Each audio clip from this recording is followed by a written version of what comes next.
if you want to take something sweet on your travels, a loaf cake is the way to go. A loaf cake travels incredibly well. To start off with, 1 1/4 cup of flour, regular all-purpose flour, 200 grams, 1 1/4 cup of sugar, 275 grams. Oh, and I should say, this is no normal loaf cake. It's a chocolate loaf cake, and it's no normal chocolate cake, but a quadruple chocolate cake. That's 4 types of chocolate coming up. 1/2 teaspoon of bicarb, baking soda, and cocoa, our first chocolate sauce. 1/2 cup, which is a good 50 grams. Ah, lovely. 6 ounces of soft unsalted butter, it's 175 grams, and 1/3 cup, that's about 80 mils, of sour cream. And it's this sour cream on top of the cocoa that makes sure you get a tender, tender crumb. Good splosh of vanilla, and 2 eggs. And the cake just gets mixed up straight in this machine and is done in one go. Very easy.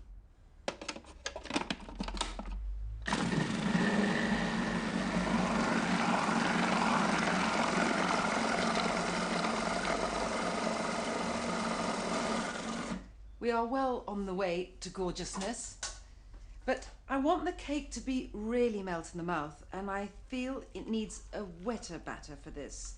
So I've got 1/2 cup of recently boiled water back on.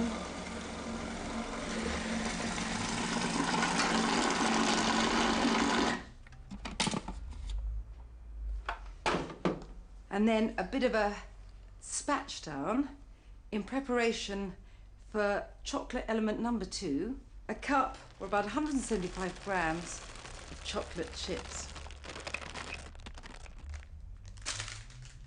Stir the chips into this rather liquid, smooth batter. And got a loaf tin here, it's a 2-pound loaf tin. In goes this gorgeous batter. Chips and all. And this cake will need about an hour in a low oven, 170 centigrade, 325 Fahrenheit. And as soon as it's out of the oven, I'm going to drench it in chocolate syrup. And I'll get on with that just now.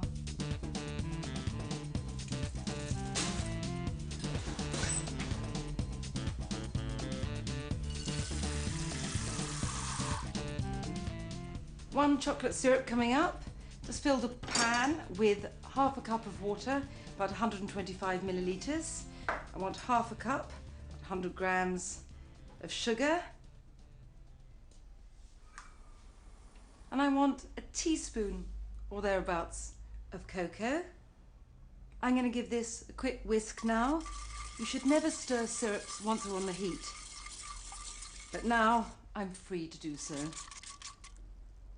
I want this syrup to come to a boil and then bubble away for about 5 minutes so it's reduced and thickened. And once this is poured all over the cake, I'm going to top with shards of chocolate.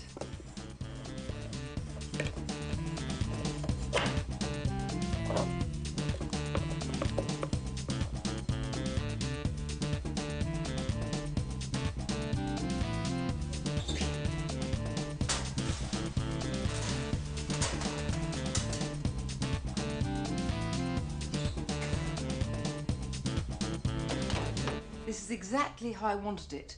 Dark and risen, but with a great central furrow.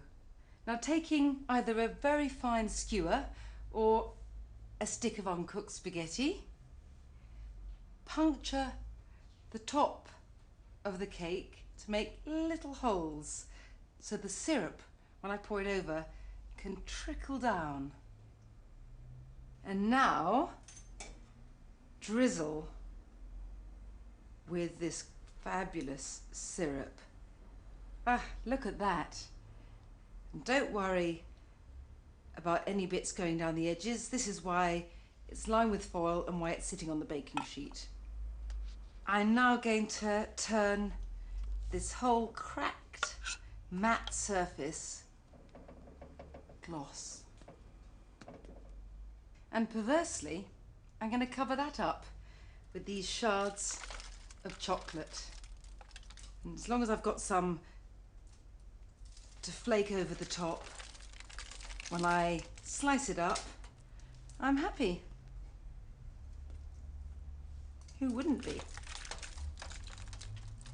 There we are, quadruple chocolate loaf cake.